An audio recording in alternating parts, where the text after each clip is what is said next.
안녕하세요. 여러분의 삶이 눈부시게 빛나길 바라는 루나펄스입니다. 오늘 소개해 드릴 책은 당신이 꽃같이 돌아오면 좋겠다입니다. 저자는 고재욱, 그림은 박정은, 펴낸 곳은 웅진 지식하우스입니다. 이 책은 기억을 잃어가는 치매 노인들의 삶을 7년간 꾸준히 기록해온 현직 요양보호사의 에세이입니다. 강원도 원주의 한 요양원에서 근무하고 있는 저자는 지난 7년간 100여 명의 노인들을 떠나보내며 그들의 마지막 나날들을 글로 담아냈습니다. 작가에 대해서 간략하게 소개해드리자면 한때 사업 실패와 마음의 상처로 모든 것을 포기하고 1년 6개월간 영등포 노숙인 쉼터에서 지내기도 했다고 합니다. 거리에서 가장 외롭고 차가운 죽음들을 목격하며 삶의 의지를 다잡기 시작했고요. 이후 일자리를 찾아 들어간 경기도 양평의 한 산골 마을에서 짬짬이 요양원 봉사활동을 하던 것이 계기가 되어서 요양보호사가 되기로 결심했다고 하네요. 이후 7년째 사명감을 가지고 치매 노인들을 돌보며 그들의 삶을 기록하고 있습니다. 우리나라에는 70만 명의 치매 환자가 살고 있다고 합니다. 삶의 마지막 순간에 우리가 가질 수 있는 것이 오직 기억뿐이라면 그 기억조차 사라진 삶에는 어떤 의미가 있을까요? 저는 사랑하는 사람의 얼굴을 기억하지 못하는 일이 세상에서 가장 슬픈 일 같다는 생각이 드는데요. 이 책은 치매 노인들의 암울해 보이는 현실에서 찾아낸 삶의 의미를 진심을 담아 꾹꾹 눌러 쓴 책입니다. 한때는 삶의 전부였을 딸의 얼굴을 알아보지 못하는 할머니, 1년째 연락 두절인 아들을 기다리며 출입문 앞에 온종일 보내는 할아버지, 거동도 말도 못하는 어머니 앞에서 왜 빨리 죽지 않느냐고 울부짖는 보호자. 이 책에 담긴 에피소드들은 온통 아프고 먹먹하기만 한데요. 그럼에도 이 책은 우리에게 삶의 희망을 꿈꾸게 합니다. 죽음을 삶의 한 부분으로 받아들이고 나면 지난 삶을 후회하기보다 앞으로 남은 삶에 더욱 충실해질 수 있다는 저자의 말이 큰 울림을 주고 있습니다. 오늘 읽어드릴 부분은 제가 인상적으로 읽은 내용 중 몇 편을 골랐습니다. 오늘도 책과 함께 편안하고 따스한 시간 되시기 바랍니다. 1부 돌이켜보니 온통 아름다웠습니다. 삶을 아름답게 완성하는 길은 서툴고 모자랐던 어제의 나를 인정하는 것. 제목, 삶의 마지막을 위한 연습. 휠체어에 옮겨진 할머니의 얼굴이 일그러졌다. 들릴 듯 말 듯 희미한 신음소리가 맥없이 새어나왔다. 사설 구급대원이 황급히 허리를 숙이고 휠체어 발판 밖으로 떨어진 할머니의 왼발을 받쳐 올렸다. 환자복의 허벅지 가운데께 붕대로 동여맨 자리가 위로 불룩 솟아 있었다. 몇 주 전 사고가 있었다. 휠체어로 이동하던 중에 할머니가 침대에서 떨어졌다. 그 일로 할머니의 왼쪽 넓적다리뼈는 두동강이 나고 말았다. 일반적인 상황이었다면 수술을 해야 했겠지만 의사는 할머니 연세로는 마취해서 깨어나지 못할 수 있다고 했다. 결국 할머니 가족들은 수술을 포기했다. 할머니는 석고 고정판을 왼쪽 허벅지 아래에 받치고 붕대를 칭칭 감은 모습으로 요양원에 돌아왔다. 입원한 지 3주 만이었다. 평소 잘 웃던 할머니의 얼굴엔 고통만 남아 보였다. 그 일이 있은 후로 할머니는 식사를 거의 못했다. 죽고 싶다는 말만 되풀이했다. 나는 할머니를 위로하고 싶었지만 괜찮을 거라고 말하지 못했다. 나는 할머니가 괜찮아질 수 없다는 것을 알고 있다. 나는 자주 죽음을 마주한다. 정확히 말하자면 숨이 꺼져가는 누군가의 삶의 끝자락에 자주 끼어 있다. 그럴 때 나는 고통에 일그러진 죽어가는 환자와 그걸 보며 절절한 울음을 토해내는 가족들 사이에 덤덤히 서 있다. 사람들이 까짓것 죽기밖에 더하겠어 라고 말할 때가 있다. 이 말대로라면 죽는 일이 대수롭지 않게 느껴진다. 삶을 원하는 만큼 즐겁게 살다가 적당한 나이가 되면 며칠 앓다가 죽어야지 라고 생각하는 것은 그저 사람들의 희망사항일 뿐이다. 그런 일이 전혀 없는 것은 아니지만 대개 아픈 노인들은 삶의 마침표를 찍기 위해 죽음의 몇몇 징후가 보인 후에도 몇 달에서 길게는 몇 년까지 죽어가는 과정을 거쳐야 한다. 이는 환자 자신은 물론이고 그 곁을 지키는 이에게 생각보다 훨씬 고통스러운 시간이 된다. 지긋지긋한 고통의 시간이 흐른 후 드디어 삶이 끝날 것 같은 날이 오지만 생은 쉽게 물러서지 않는다. 노인은 들숨과 날숨의 간격이 갈수록 길어지는 며칠의 최종 관문을 지나고 나서야 드디어 호흡을 멈추고 삶을 마무리한다. 죽음에 이르는 길은 단숨에 끝나지 않는다. 할머니는 점점 의식이 흐려졌다. 할머니 머리 위로 매달린 링거줄도 늘어갔다. 잠시 맑은 정신으로 돌아올 때면 나를 그만 보내라고 소리쳤다. 몇 마디의 짧은 비명을 쏟아낸 할머니는 다시 호흡기에 의존해서 잠이 들었다. 보호자들은 침통한 표정으로 그런 할머니를 지켜보다가 한쪽에 마련된 간이 침대에서 새우처럼 구부린 채 선잠에 빠지곤 했다. 얼마간의 시간이 지나자 할머니와 보호자들은 누가 더 아픈 사람인지 모를 정도로 초췌해져 갔다. 그러는 동안 나는 묵묵히 할머니의 기저귀를 갈아드리고 비관에 영양액을 투입하고 눈을 감은 할머니에게 평소처럼 인사를 건넸다. 그것이 내 일이었고 나의 일이란 슬픔을 드러내서는 안 되는 것이었다. 할머니와 보호자 그리고 나는 할머니의 마지막 삶을 위해 꽤 힘든 시간을 보내야 했다. 죽음을 맞이하는 일은 늘 두렵다. 더러는 죽음에 대해 이런저런 설명을 듣기도 한다. 직접 죽음을 경험하지 않은 사람이 말하는 죽음에 대한 해석을 어디까지 믿어야 할까? 죽음의 외형적인 모습은 볼 수 있지만 죽어가는 이의 마음은 볼 수 없다. 환자 대부분은 죽음의 마지막 단계에서 가사 상태에 빠지기 때문에 어떤 느낌인지 직접 물어볼 수 없다. 그저 짧아진 들숨과 길어진 날숨의 거친 호흡 소리만 들릴 뿐이다. 가족들에게 둘러싸여 한 사람 한 사람과 눈을 맞추고 마지막 유언을 남기고 잡았던 손을 떨어뜨리며 죽음을 맞이하는 일은 드라마에서나 가능한 일이다. 과연 죽음의 순간에 환자의 마음속에는 무슨 일이 일어나고 있을까? 한 가지 알 수 있는 것은 아직 환자의 의식이 온전할 때 그들이 죽음을 기다리는 반응이다. 내가 지금까지 만난 100여 명의 죽어가던 사람들은 예외 없이 죽음을 두려워했다. 나 또한 죽음이 두렵다. 나는 그들과 죽음에 대해서 많은 대화를 나눴는데 이를 통해 그들의 마음을 조금은 알 수 있었다. 그들은 죽음 자체가 두렵다기보다는 죽기까지의 과정을 두려워한다는 것. 나 역시도 그게 제일 두렵다. 젊거나 아직 건강한 사람들은 나이가 많은 사람들은 죽음을 담담하게 받아들일 거라고 생각하는 것 같다.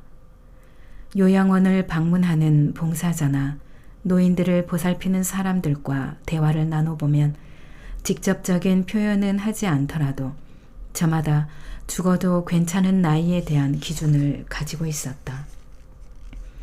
저 정도 오래 살았으면 뭐 라는 식이다.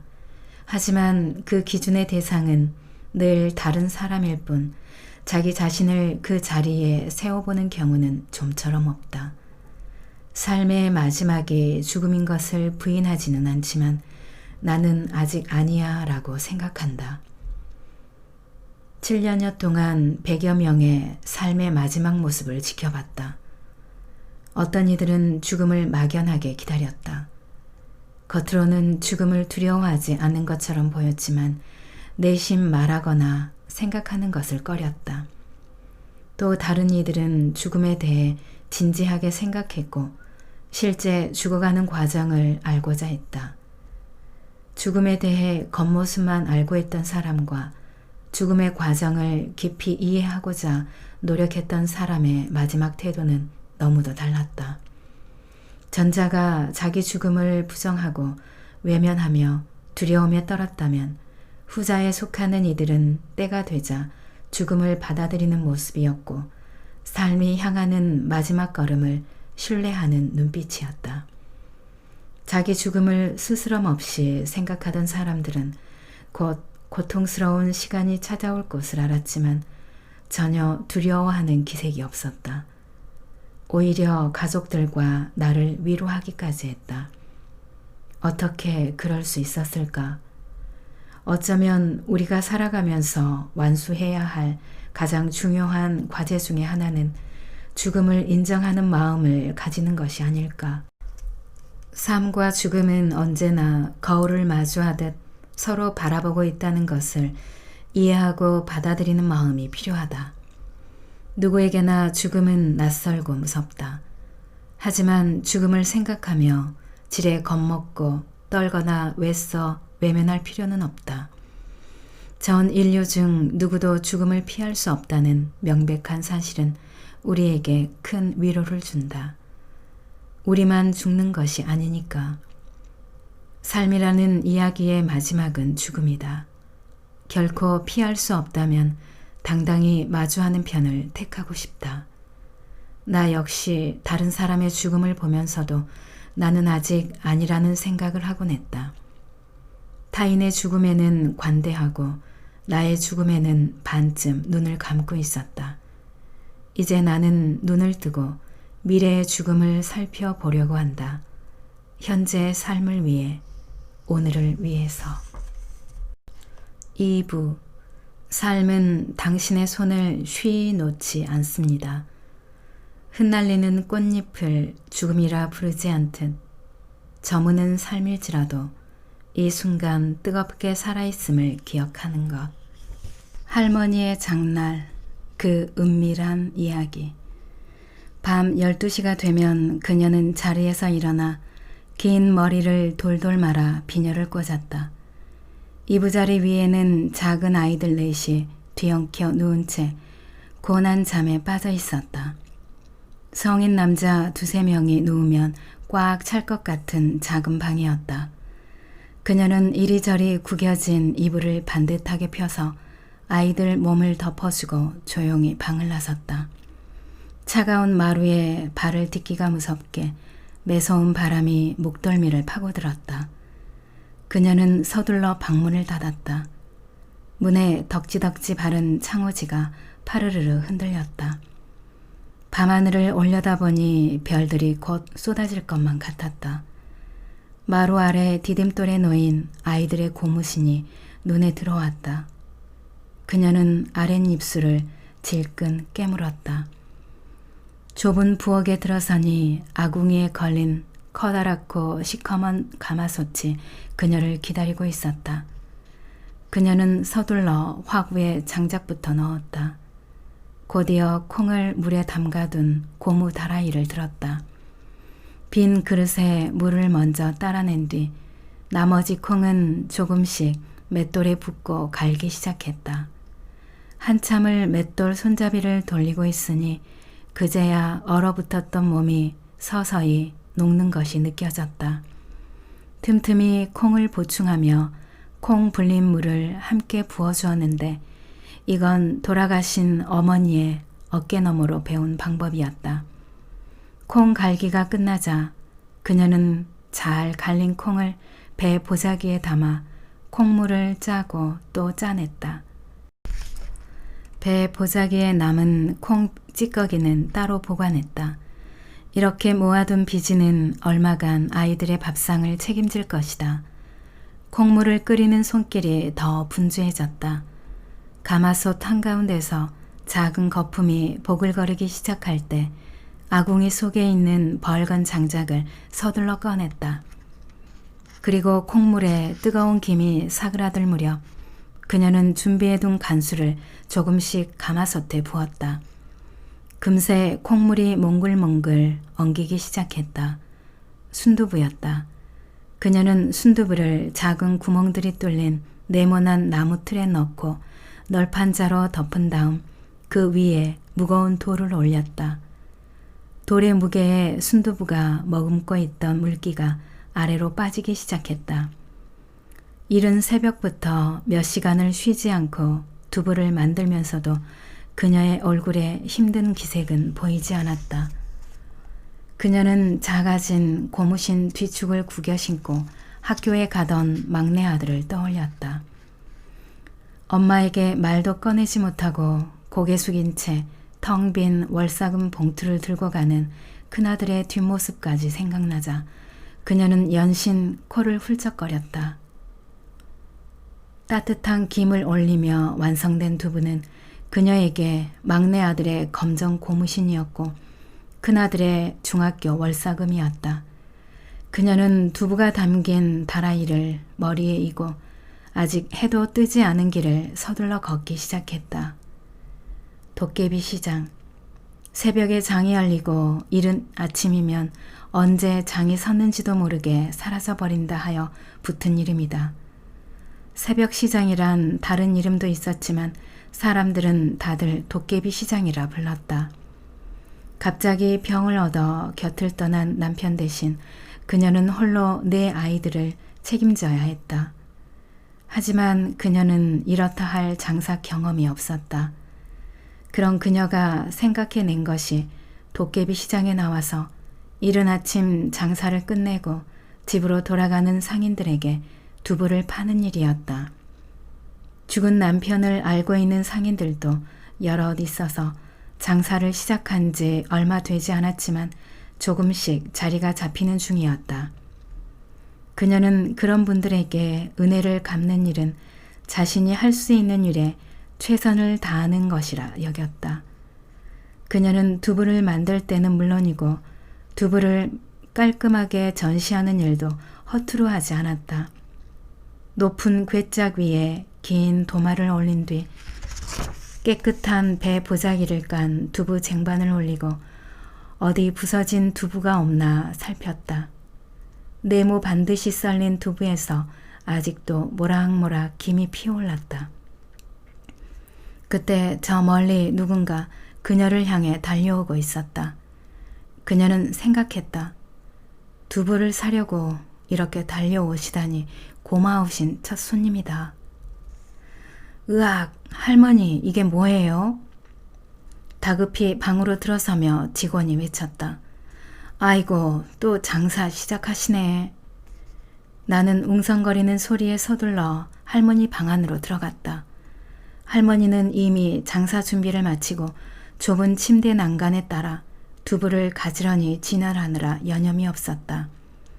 어르신, 뭐 하시는 거예요? 나는 잠시 할머니의 과거를 떠올리며 물었다. 할머니는 고개는 여전히 두부 쪽을 향한 채 눈만 치켜뜨고 그것도 모르느냐는 표정이었다. 보면 몰라? 두부 팔아야지. 내가 한시라도 손을 놀리면 우리 애들은 어찌 먹고 살아. 할머니 말처럼 좁고 긴 침대 난간 위에는 익히 알고 있는 두부보다 훨씬 더 작은 사각형의 그것들이 가지런히 놓여 있었다. 그러는 동안에도 할머니의 손에서는 계속해서 작은 두부들이 만들어지고 있었다. 할머니가 착용하고 있던 기저귀는 이제 두부 틀이 되었고 할머니 몸에서 나온 두부 재료들은 수줍게 김을 내며 손님 맞이를 하고 있었다. 할머니는 40년 넘게 두부 장사를 하셨다고 한다. 두부를 팔아 아들 셋을 대학 공부까지 시켰다고 늘 자랑하는 할머니였다. 그러나 자식들이 면회오는 모습은 자주 볼 수 없었다. 속사정이야 다 알 수 없겠지만 할머니는 기초생활보장 수급자였다. 사실 할머니의 자식이 정말 몇 명인지는 확실하지 않다. 어떤 날은 아들 넷, 딸 셋이라고 했고 어떤 날은 딸만 있다느니 아들만 있다느니 갈팡질팡했다. 그렇지만 자식 수는 헷갈려도 두부 장수 40년에 대한 말만은 한결같아서 아마도 두부 장사를 했던 일은 사실일 거라 다들 믿었다. 어쨌든 할머니의 두부가 모두 팔려야 장사도 끝날 것이었다. 흔적도 없이 사라지는 도깨비 시장처럼. 어르신, 이거 다 해서 얼마인가요? 얼추 두부 만들기가 끝난 모양이었다. 두부 빚는 일을 멈추고 그것들을 일렬 정대로 예쁘게 진열을 끝낸 할머니가 흘러내린 눈두덩을 손가락으로 잡아 올리며 작은 눈동자를 반짝였다. 아이고, 마수거리에 다 사가려고? 오늘 횡재 있구먼. 할머니는 손님의 마음이 변하기라도 할까봐 겉면에 풀이 빵빵이란 글씨가 인쇄된 하얀 비닐에 그 작고 앙증맞은 두부들을 정성껏 담았다. 그러고는 비닐에 내 귀퉁이를 모아 보따리 싸듯 단단히 매듭 지은 뒤 내 코 밑에 떡하니 내밀었다. 어르신 고맙습니다. 그런데 두부 만드시느라 손이며 옷이 더러워졌네요. 씻어야겠어요. 옷도 갈아입고요. 침대 시트며 난간에 묻은 누런 얼룩에서 모락모락 향기가 피어올라 온 방을 채우기 전에 서둘러야 했다. 문 밖에서는 몇몇 직원들이 코를 막고 기득거렸고 할머니와 같은 방을 쓰는 어르신들은 허공에 삿대질을 하며 혀를 차고 있었다. 급한 내 마음과 달리 정작 할머니는 느긋하기만 했다. 장사를 성공적으로 마친 두부장수 할머니는 오른손을 내 얼굴 앞에 내밀고 손끝을 아래 위로 까딱거렸다. 잠깐 있어보래이. 이리 떨이를 해줬는데 덤이라도 하나 드려야지. 보자 보자. 이게 어디 있나. 할머니는 주머니 여기저기를 뒤적이더니 왼쪽 주머니 깊숙한 곳에서 무언가를 꺼내들었다. 요 있었구먼. 자, 요건 덤이니까 요것도 마저 가져가래이. 두부 재료가 부족해서인지 미처 사각으로 만들지 못하고 동그랗게 빚은 메추리알 모양의 물체가 살포시 내 손바닥 위에 올려졌다. 어르신, 이제 목욕물도 다 데워졌을 테니 그만 일어나세요. 두부장수 할머니는 그제야 느릿하게 몸을 움직였다. 요즘 도깨비도 세상 변화를 따라가나 보다. 시장은 예전처럼 그렇게 일찍 열리지 않고 또 서둘러 끝나지도 않는다. 새벽 5시부터 오전 10시까지도 장이 열린다. 도깨비 시장의 모습은 예전과 달라졌다. 하지만 장날을 기다리던 할머니의 마음은 변함이 없어 보인다.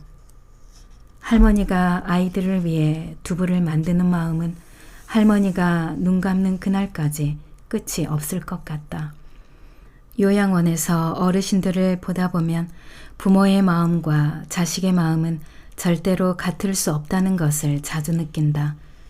지금껏 수백 명의 노인들을 보았지만 나는 아직까지 자식을 원망하는 노인을 본 적이 없다.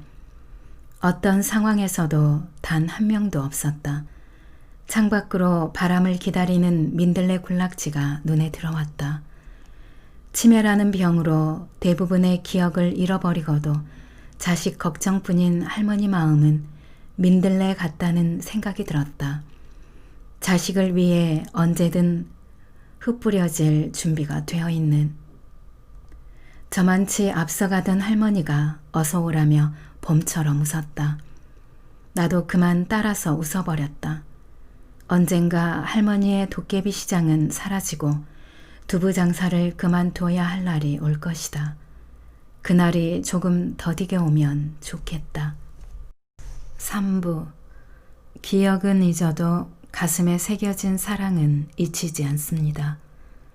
그리움, 후회, 열망, 이름은 달라도 결국 단 하나의 기억으로 살아간다는 것. 제목, 기억은 머리가 아니라 몸에 새겨진다. 할머니는 복도에 앉아서 말없이 오가는 사람들을 살피며 두리번거렸다. 양반 다리를 하고 등을 벽에 기댄 채였다. 누군가를 기다리는 모습이기도 했고 멍하니 허공을 바라보는 것도 같았다. 할머니와 원활한 대화를 나눌 수는 없었다. 큰 소리를 내도 할머니는 잘 듣지 못했다. 길가에 코스모스가 활짝 핀 날에 할머니 가족이 면회를 왔다.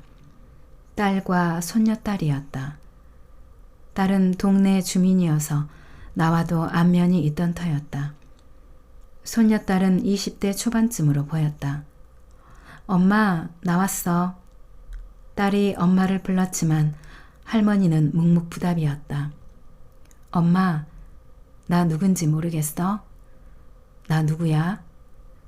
할머니는 처음 본 사람을 대하듯 딸을 쳐다봤다. 이미 할머니의 상태를 알고 있는 보호자였지만 서운한 기색이 역력했다. 딸은 못내 아쉬운 듯이 할머니 손을 잡고 말했다. 우리 엄마 딸도 몰라보고 어쩌나. 나야. 할머니는 눈만 끔벅일 뿐이었다.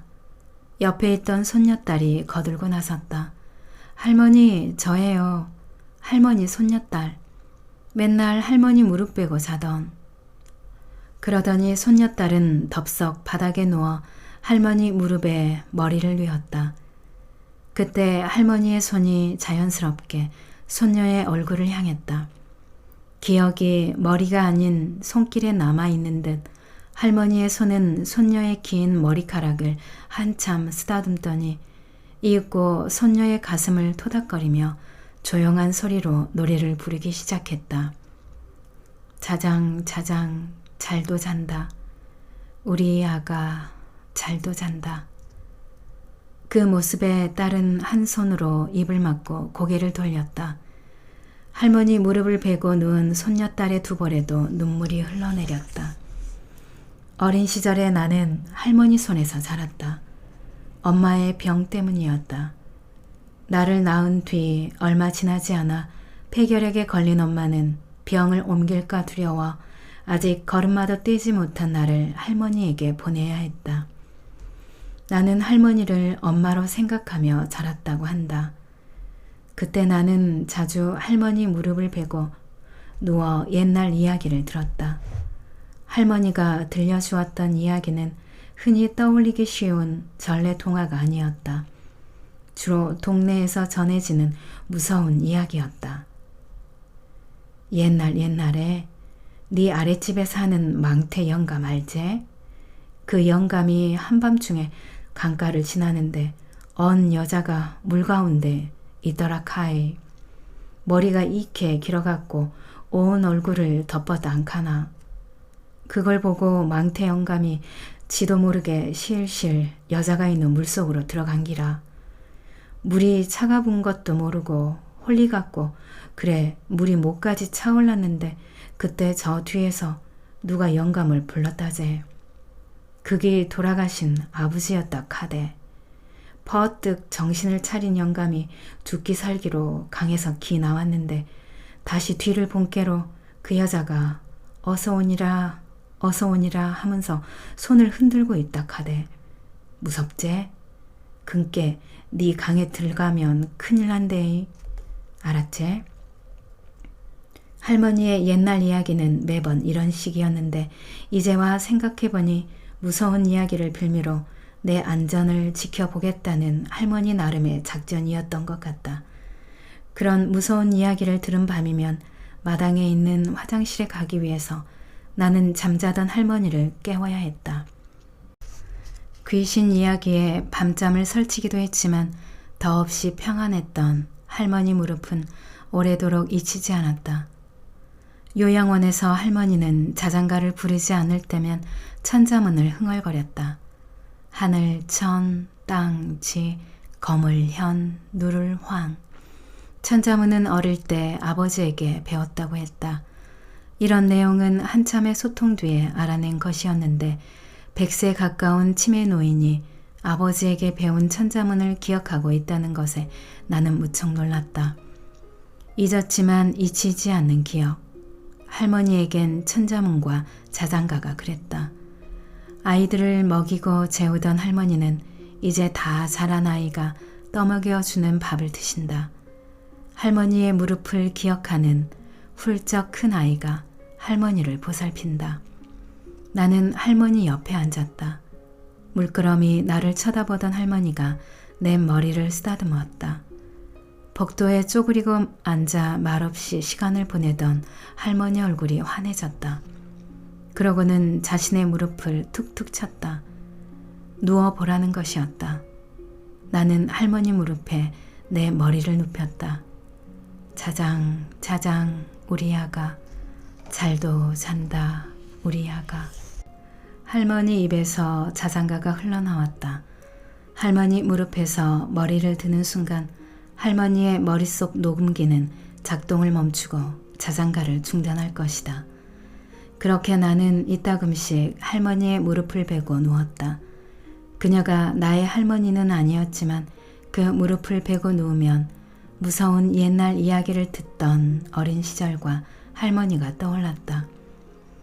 그녀가 거칠고 굽은 손으로 내 머리를 쓰다듬을 때, 내 가슴을 토닥거리며 자장자장 노래를 부를 때 하마터면 나는 잠이 들 뻔했다. 우리가 어른이 되어서도 할머니의 무릎을 잊지 못하듯이 어쩌면 할머니의 무릎도 오래전 작은 아이를 잊지 못하고 있는 것은 아닐까.